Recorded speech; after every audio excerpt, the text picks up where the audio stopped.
할렐루야. 우리 앞뒤 분 인사하고 또 시작합시다. 오늘 좋은 날 되시기를 축복합니다. 잘 오셨습니다. 감사합니다.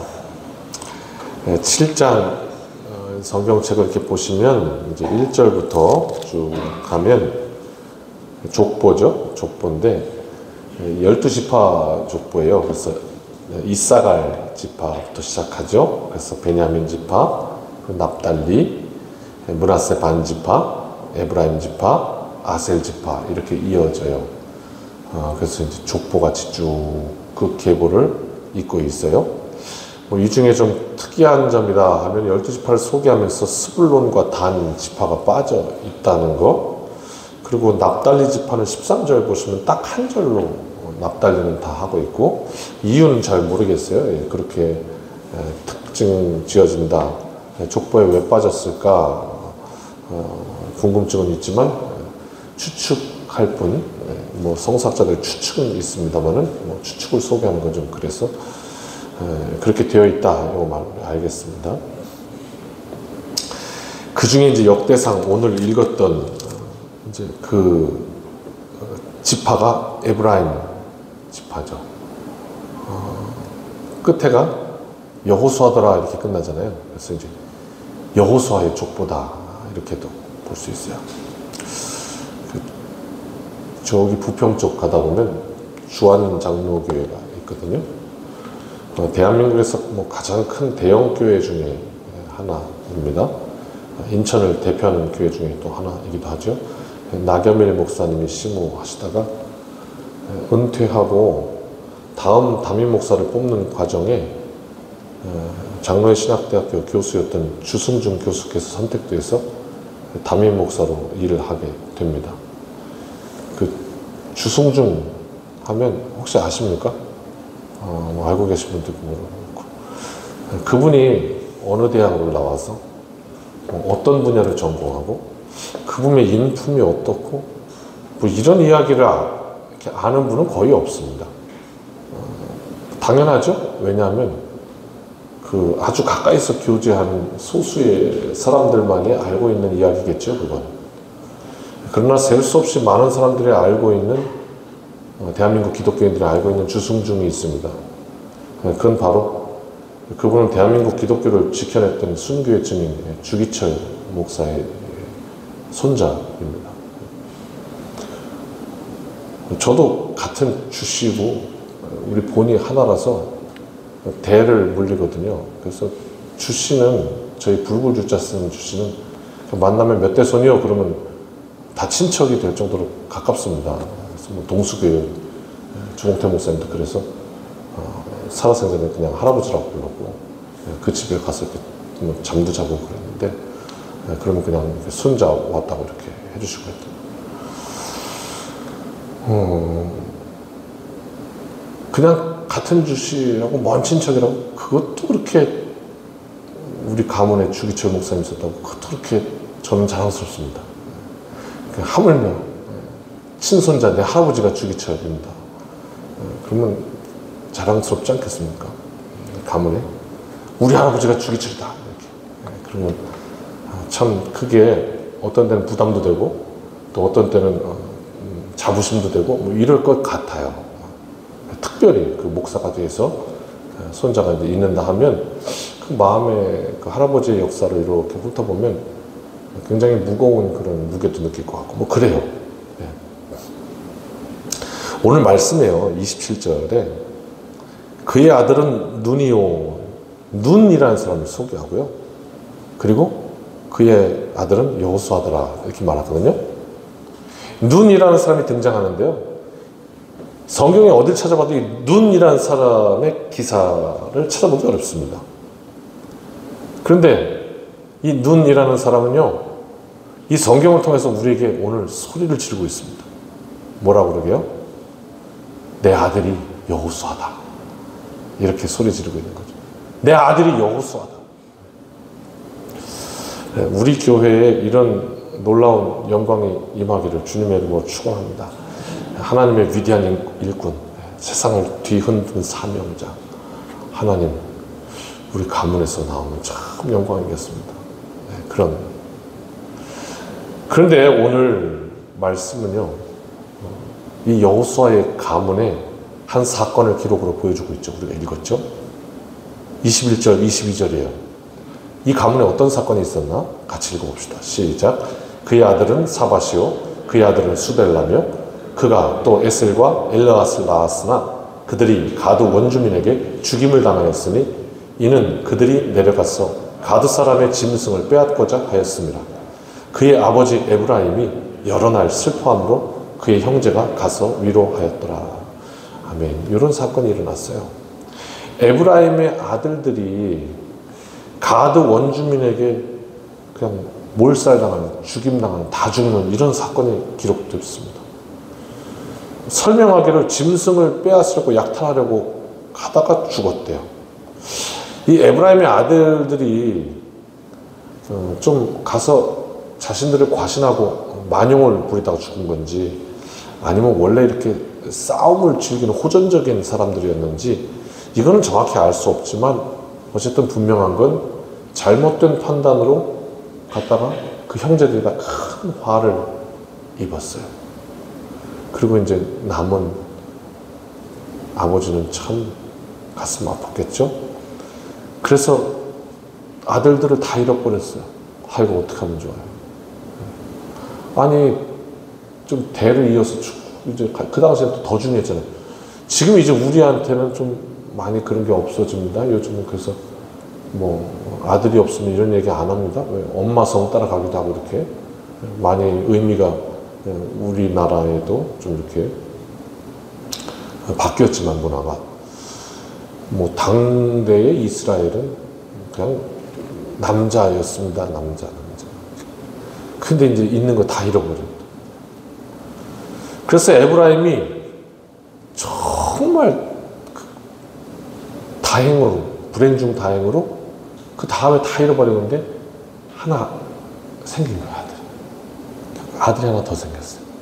그래갖고 그 아들 이름을 오늘 성경 보니까 브리아라고 지었어요. 22절이죠. 예.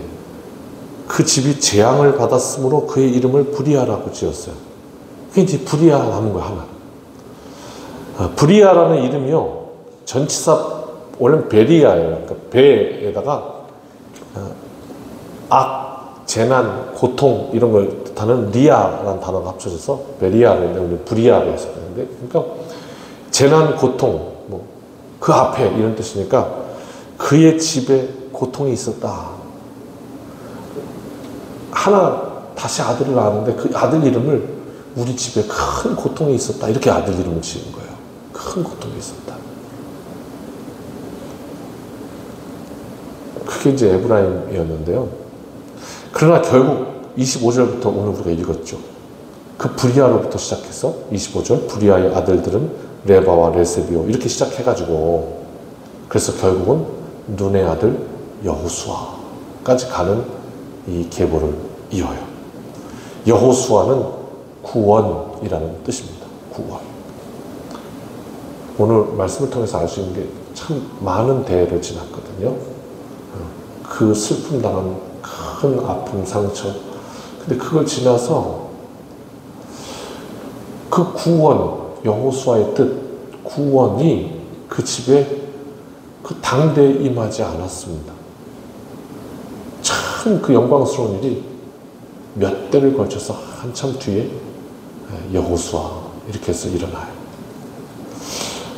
오늘 우리가 살면서 이 말씀 어떻게 볼 거냐, 이런 뜻일 거예요.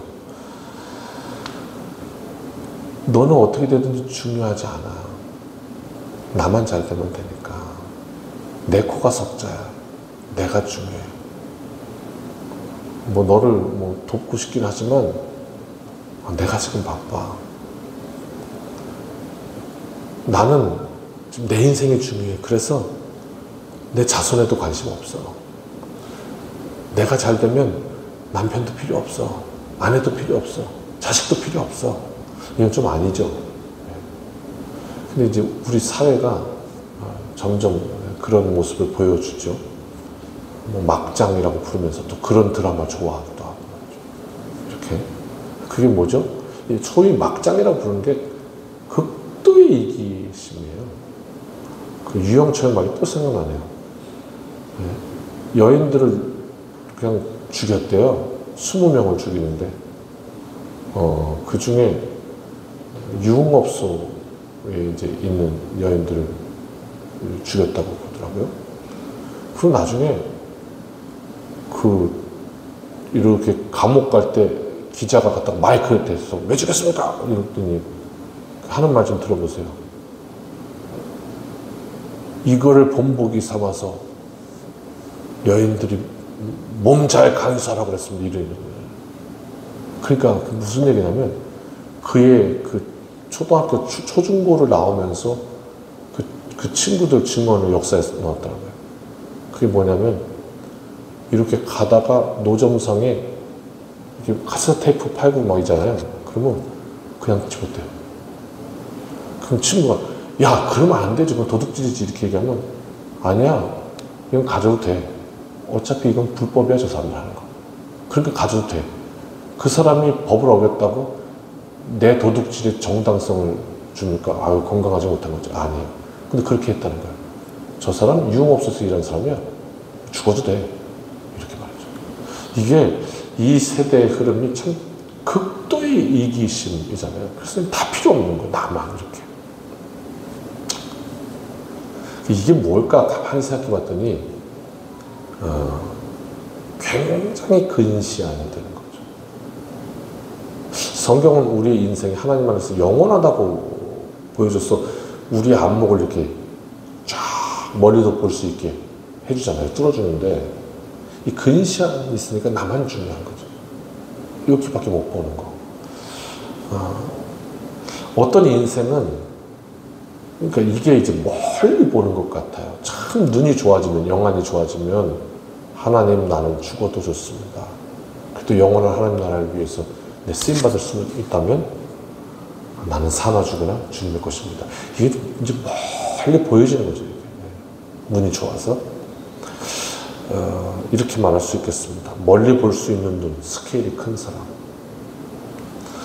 그 하나님의 약속으로 말미암아 내 인생 오늘이 마지막이라 해도 이루시는 하나님을 신뢰해서 감사와 영광으로 눈 감을 수 있겠죠. 무슨 말인가? 하나님의 영광, 가문의 영광, 여호수아는 당대히 임하지 않았습니다. 그 아픔을 지나면서 가족과 가문을 통해서 하나님은 한참 뒤에 그 에브라임 가문에, 그 에브라임에게 큰 위로를 주셨습니다. 여호수아. 이 다음 천국에서 그런 일이 없을까요? 어디서 오셨습니까? 저는 에브라임입니다. 저는 므낫세입니다. 나는 김시오. 나는 최시오. 우리 지파에는 여호수아가 있어. 오늘을 사는 우리에게 어찌 아픔과 상처, 문제가 없겠냐마는 하나님의 약속은 우리가 오늘을 잘 살고 그리고 우리의 눈이 다음 세대를 향해서 하늘을 우러러 축복해야 함을 알게 합니다. 특별히 이 새벽에 오늘은 우리 자손들, 다음 세대, 그리고 내 자손들도 그렇고 또 우리 교회에 이 믿음을 잇는 우리의 다음 세대들, 어린아이들, 지금 또 여름선교학교 하고 있죠. 특별히 하나님 잘 은혜 받고 하나님 안에서 위대한 꿈을 꾸는 우리 아이들. 저기 옆에 좀 보실래요? 저렇게 써있네요. 하나님의 나라를 꿈꾸는 어린이가 되래요. 정말 저렇게 우리 아이들이 되게 해주십시오. 자손들 위해서 큰 꿈을 가지고 뜨겁게 기도하는 이 아침 됐으면 좋겠습니다. 하나님의 영광이 임하는 가문 되게 해주십시오. 우리의 눈을 길게 봐서 오늘 이 족보를 통해서 알려주시는 여호수아까지 그렇게 되게 해주십시오. 기도했으면 좋겠습니다.